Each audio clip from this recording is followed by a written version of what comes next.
I'm John McQuay with 8541 Tactical, and this is Mail Call Mondays, the show that answers your questions about precision rifles, optics, and equipment. First of all, I want to thank you guys for sending in all your great comments about the show. We've been receiving lots of compliments, lots of constructive criticism about the show. Please keep it coming. Also, please make sure you send in your questions. Send them to us in the comments section below or on Facebook or Twitter. The comments keep things rolling, they keep us fresh, and they keep me coming up with new material for you guys. So please don't forget to send in your comments. Well, our first section of questions is off of YouTube. What we're starting to do is comb through some of the other videos that we post. This first question is off of our Night Force NXS F10 video. Benjamin Belkin asks, at our local matches, we sometimes take shots as close as 11 yards or 25 yards. It would be nice if you could show how to adjust the zero stop so that a person could dial past, say, 5 or 6 mils. Well, I don't know about the dial past 5 or 6 mils. If we're talking about dialing inside of zero, that's actually very easy with a zero stop. What I recommend to people in general, not just zero stop equipped scopes, is to zero at 100 yards. For me, zeroing at 100 yards makes the easiest situation for correcting for the point of impact. At 100 yards, it seems to be the sweet spot for the rifles that we're using, where point of aim and point of impact meet at 100 yards. You will always have to dial up to correct for any other distances. So if you, say, have to go to 200 yards, you're going to have to dial up 0.5 mils. If you go to 50 yards, you're still going to have to dial up because your scope is mounted above your bore. That means that at the zero, if the point of aim and point of impact intersect at your 100-yard zero, when you back that off, now the point of impact is going to be below the point of aim. This requires an up elevation adjustment on your scope to bring that bullet up to the point of aim. Now remember that when we're dialing on our turrets, the direction marked on the turret, for instance the up on the elevation turret, is indicating the direction you are moving the impact of the round. Now we know we're not actually moving the impact of the round, we're actually moving the crosshairs on the scope to match the impact of the round. However, because of the way the turrets are marked, it's easier to keep in your mind that when you dial up, you're moving the impact of the round. So with a zero stop equipped scope where you can't dial below your zero, you can still come back to 50 yards and dial enough up elevation for the point of aim and the point of impact to intersect at 50. Eventually you get to a point where you're only compensating for the scope offset. You're not compensating for any drop or any ballistic differences anymore. Now you're just compensating for how far above your bore your scope is mounted. So it's actually very easy for any scope, zero stop equipped or not, to dial inside of 100 yards. Now, the reason I suggest a 100-yard zero is because if you decide to zero your scope at 200 yards, then to come back to your 100-yard, you're actually going to have to dial down. And if you have a zero-stop equipped scope, you can't dial down. This is the same if you go to 300, etc., etc. Now, back in the day, when you couldn't count on the adjustments of your scope to actually be accurate, guys would very frequently zero for their most expected range of engagement. Once they had that zero down, then they would just hold over or hold under for everything else, because they knew that their holdovers or hold unders would be more accurate than attempting to rotate inaccurate turrets on the scope. We have since come way past that. Even some fairly cheap scopes have more accurate adjustments than the top-end scopes 20-30 years ago. So I really suggest a 100-yard zero and then rolling with your turrets after that. If you get a 100-yard zero, you can still use holdovers or hold unders if you have a graduated reticle like a MIL or an MOA reticle. 2238945 GBS asks, Hey John, just throwing out a suggestion. Would you consider making the series numbered, i.e. Mail Call Mondays number 9? It would make it a little easier remembering which video one would have already viewed. Well, actually, yes, it's something I've been kicking around for a while. I am going to go back and we're going to start renumbering all the old episodes, and going forward, we'll number the episodes. That way, you guys that may have missed an episode or two, it's real easy for you to go back and take a look at where those fall. And in the search results, sometimes they don't come out lined up in chronological order when you run searches on Mail Call Mondays. So this will allow you to kind of keep them in track and keep them in order if you're going back looking at older episodes. So it's a great suggestion, and we are going to do that going forward, actually numbering the episodes. This one will be the first episode that we number, and then I'll go back into the previous episodes and correct the title so that the number does sit in the title. So thanks for the suggestion. Little stuff like that helps keep the show more viewer-friendly for you guys. Bender226 asks, if I'm using a carbon fiber cleaning rod, is there any reason for me to get a bore guide? Just wondering if they help in any other ways. Well, when you're cleaning, the whole purpose of a bore guide is to keep that rod centered in the bore and to keep it from grinding against the throat in your chamber. So even if you're using a carbon fiber rod, a bore guide is a good idea because it's just going to keep any unnecessary wear off of the lands and grooves in your barrel. In addition, one added benefit of a bore guide is it helps seal up that chamber a little bit more and lessens the possibility of solvents leaking back into the action. And then if you have a bedded rifle, worrying about those solvents getting underneath the receiver, underneath the action, and attacking the bedding is really a key consideration. So using a bore guide will help alleviate some of that risk. So get a bore guide, use a bore guide, let your barrel last a little bit longer. Luke Barbour asks, I've been wading through various forums about which scopes people recommend for variable low magnification scopes. Seeing your overview of the Leupold CQB SS made me wonder what you recommend. I want it to be interchangeable for 223 and 308. Well, Luke, it seems like the 3-gun game is really pushing the development of the 1-6 and 1-8 power scopes. Right now, Bushnell has a very interesting 1-6 that's coming out in their tactical line. Its first focal plane has considerable adjustments on it and is really well suited to the kind of stuff that you're talking about. However, what I want you to keep in mind is that having a 6-power top end or even an 8-power top end magnification is going to limit you in the target shooting arena.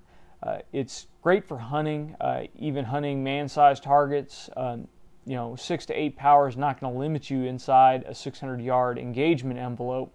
However, when you start getting into competition, or if you're out shooting groundhogs or coyotes or stuff, when you start really stretching out, then you want that added magnification.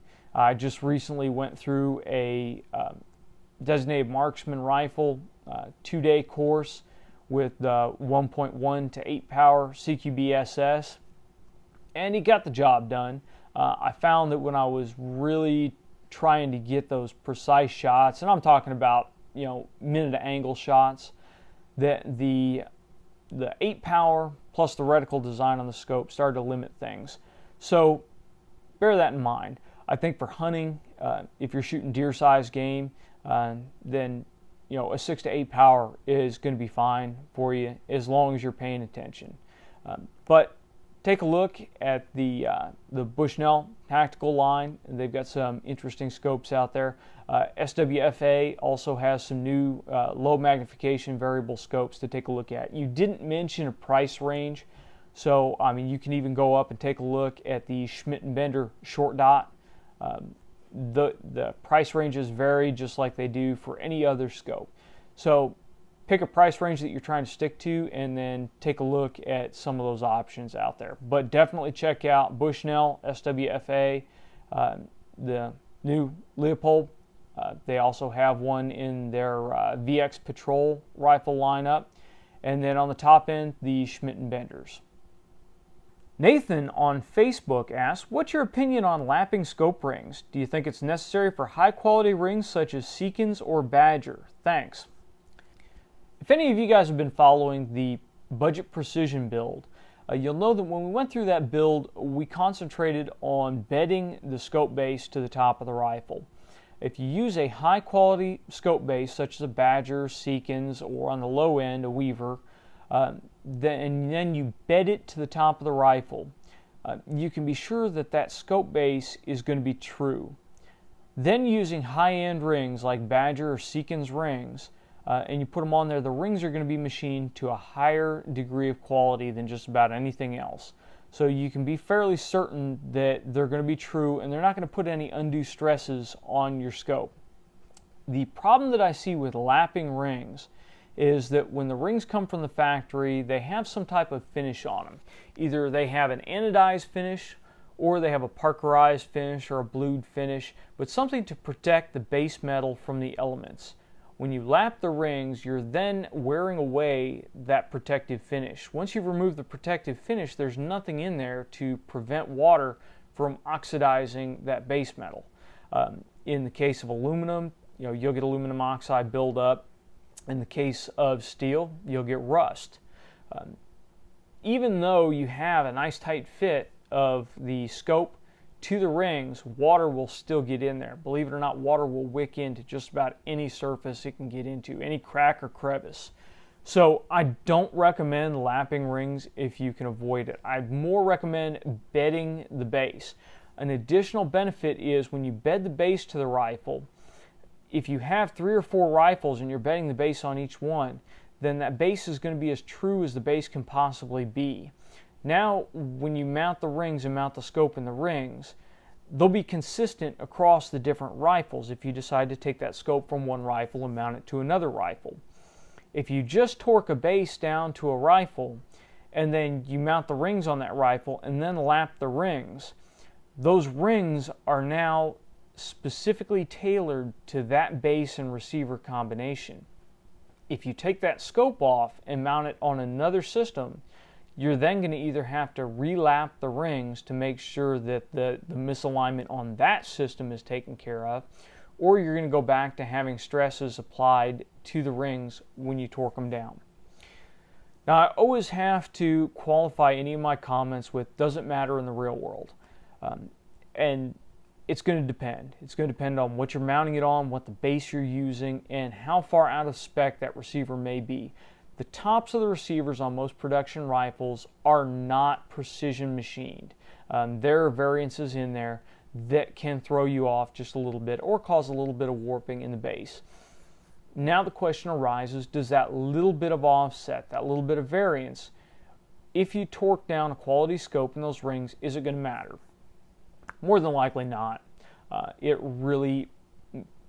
may cause some marring in the finish of the scope tube, but it's highly unlikely that if you're using a quality rifle, quality base, and quality rings, and mounting a quality scope in it, that you're going to cause enough deflection to hinder the operation of that scope. So the worst thing you may end up with is some marring on the scope tube. Again, back to the start, I recommend you bed the base to the rifle, then just go ahead and mount up the rings and mount your scope in it, and don't worry about lapping. That's the most consistent mounting method that I've found. Also on Facebook, JD asks, I recently downloaded the Ballistic program for my iPhone. While most of the variables are pretty straightforward, some are not. Any chance you can do a quick and dirty walkthrough on the program? Well, JD, I could spend a whole episode talking about all the features on the Ballistic app. I use both the Ballistic FTE and the Bullet Flight app by KAC, and they've got a huge number of variables in them, but the core variables that we really need to worry about are the environmental variables, the muzzle velocity, and the bullet's ballistic coefficient. Most of the stuff you got to punch in is pretty straightforward if you've been shooting for any amount of time. I'm going to cover just some of the variables that may not be as straightforward, or some that people may not understand how they affect the ballistics of the round. The first variable that we need to keep in mind is the ballistic coefficient. The ballistic coefficient is a number that indicates how aerodynamic the bullet is, how easy it flows through the air. Now, the ballistic coefficient can be easily found either through the manufacturer's data, or the most accurate source for ballistic coefficients that I've found is Brian Litz's book, Applied Ballistics. We'll leave a link for that book down in the comment section below. It's got a great source, a great catalog in the back for ballistic coefficients. It also has a wealth of information to help you understand the ballistics of the bullet. Brian is incredibly knowledgeable on the information. He's actually one of those guys that actually is a rocket scientist. So he can explain it much better than I can feebly attempt to explain it. However, the ballistic coefficient will give your ballistic program an idea of how easily that bullet will cut through the air. Now, the next thing that a lot of guys don't understand is underneath ballistic coefficient, there's usually a selection for drag model. The two drag models that we work with are G1 and G7. Those are primarily the ones that apply to high-power rifles. Now, when you look up your ballistic coefficient, the ballistic coefficient should say if it's a G1 or a G7. If you get them switched up, you can get some really funky results through your ballistic calculator. So make sure you're paying attention to either a G1 or a G7 ballistic coefficient, and just select the appropriate one that applies in your list. Next, we've got sight height. Sight height, it has a considerable impact on your ballistics. But once you get it plugged in, it's not something that you have to change. This comes back to that whole how high the scope is over the bore of the rifle. We don't really care if it's mounted right against the barrel, or not against the barrel, but right up as close as you can get without touching the barrel, or a considerable height above it, as long as we account for that variable. The simplest way on a Remington 700 to measure your sight height is to just simply measure from the gas hole on the right side of the receiver to the split in the rings. Just take a ruler, measure that. It doesn't have to be absolutely perfect. Ballpark figures will work, and then plug that in. And that gives your ballistic calculator a very good idea of how those lines will cross over when you're calculating certain zeros. So you definitely need to input that, and input it relatively correct. You don't have to get down to hundredths of an inch, but I like to get it down to at least tenths. LOS angle is line of sight angle, and that is if you're looking up or looking down. If you're using the app on the iPhone, it's pretty quick. You can just engage the level function in the application and measure your bore if you're going up or down. And that will automatically calculate it and put it into the program. Line of sight matters because the bullet only reacts to gravity across a straight line distance. It doesn't react across the angular distance. So it only sees gravity as a line perpendicular to the pull of the earth. So if you're shooting up, it doesn't matter what your line is from your eyeball to the target. It only matters what your line is from where your feet are standing on the earth to where the target would be standing on the earth. Hopefully that's not too confusing. It's a whole lot easier if you just think of it as your line of sight as the top angle on a triangle, and the line that the ballistic calculator needs to know as the base of the triangle. Next is altitude. Altitude is critical if you are using barometric pressure, which we'll get to next. If you are not using barometric pressure, if you're using station pressure, set that to 0. Next is barometric pressure. Barometric pressure is if you're getting it off the news or if you're getting it from a weather station, it is adjusted based upon your altitude. I prefer to not use barometric pressure. I instead use station pressure. And how I get that on a Kestrel is I set the reference altitude to 0, and I let the Kestrel just basically tell me what the pressure is where I'm standing at. That I believe gives me a more accurate reading, and it also gives me one less variable that I got to worry about. I don't have to go to another application to get what my altitude is. If you're using a weather meter that allows you to zero out the altitude and just use the station pressure, use the station pressure. If you're inputting the station pressure into Bullet Flight or Ballistic, then you need to put it in the barometric pressure field, and then zero the altitude in the altitude field. Next we come to humidity. Humidity is incredibly misunderstood. You can effectively leave humidity at 0 for most rifles and calibers, and you're going to be just fine. With a 308 shooting a 168 grain AMAX from 1,000 yards, 0% humidity to 100% humidity will give you about a 2-inch change in impact. Not 2 MOA, a 2-inch change in impact. I'm not that good of a shooter. I can't hold within 2 inches at 1,000 yards. So, get your humidity in the ballpark. It's not something that you have to modify across the whole day. So if you take a humidity reading in the morning and plug it in, it's not something you got to modify through the day. Now that brings us to my final point on ballistic variables and ballistic computers. You do have to periodically update your environmental calculations if you're shooting across a day. The weather here changes on a whim. We can start out on a morning that is cold and rainy, and we can end on an afternoon that is dry and hot.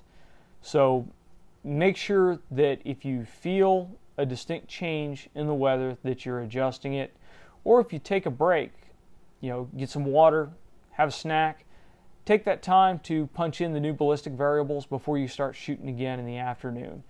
It'll help you out, especially if you're shooting extreme long range. So that's my down and dirty explanation on the variables in the ballistic computers. On Twitter, Johnny Doe asks, do you have a shot to cooldown ratio, or do you just blast away without regard for a hot barrel? Well, I wouldn't say that I blast away without regard to a hot barrel, because anytime you are getting a barrel extremely hot, it's costing you barrel life. You are really wearing that barrel out a little bit faster than it needs to be. However, I don't have a specific shot to cooldown ratio, mainly because I need a rifle to do what I need it to do. It's a tool, and I'm not going to spare the tool and not accomplish the job. So I shoot as fast as I need to shoot to accomplish what I'm doing. Now granted, especially with my AR-10, I like to go out every now and again and get a little carried away and hammer the steel as fast as I can hammer it. But again, in that case, my enjoyment is the goal that the tool needs to accomplish. So I don't really worry about it. Barrels, people need to get over thinking of barrels like a family heirloom. A barrel is not something that you're going to keep for all time. Think of barrels like the tires on a car. I think that's probably about the best analogy I've seen. If you've got your car and you're driving it around, you're not worried about, is my trip to the gas station going to wear my tires out? You're not worried if my trip across the town is going to wear my tires out. Tires, much like any other material, when they heat up, wear faster than when they're cool. So you don't think about making sure that you stop halfway across town and let your tires cool down. You're going to drive it as you need to drive it, and you're going to replace the tires when they're worn out. Rifle barrels are exactly the same. Use it the way that you need to use it, and when it wears out, replace it. They are wear items. In fact, they're the one item on the rifle that if you properly maintain it and even baby it, that you're going to have to replace eventually. The only reason that we don't think like this more often is because the average shooter, the guy that buys the fanciest rifle, takes it out, fires 20 rounds through it 1 weekend a month. That rifle will more than likely last him his entire lifetime before he burns it out. By the time that rifle is starting, or that barrel is starting to wear out, the shooter is probably old enough that he can't tell that it's wearing out. So use your rifle the way you need to use it. don't worry about trying to maintain your barrel life by keeping your shot routine low if that's not the kind of shooting you do. If you shoot fast, plan on replacing barrels more often. If you don't shoot fast and you don't shoot that many rounds, barrel may last you a lifetime, but it is the wear item on the rifle. It is that piece that will need to be replaced periodically if you use the rifle with any kind of purpose in mind. Well, that's about it for this episode. As always, thank you for watching. We're trying to keep this a little bit short this week because we've got a bunch of other videos that we've shot that we've got to get edited and get ready to be uploaded. I think you guys will be pleased with what we've got for you, so stay tuned. Please make sure you leave your comments and questions in the comment section below. The show works on your questions, so we need your questions to keep it going. If you like the video, make sure you click that thumbs up button. If you dislike the video, please leave us a comment and tell us why. For you subscribers, thank you. You're helping us out greatly. If you're not a subscriber, please click the subscription button above. It helps us out, and YouTube will tell you when we release new videos. Doesn't cost you anything, and we do not send you any spam. So please click that subscription button. And until next week, get out and shoot.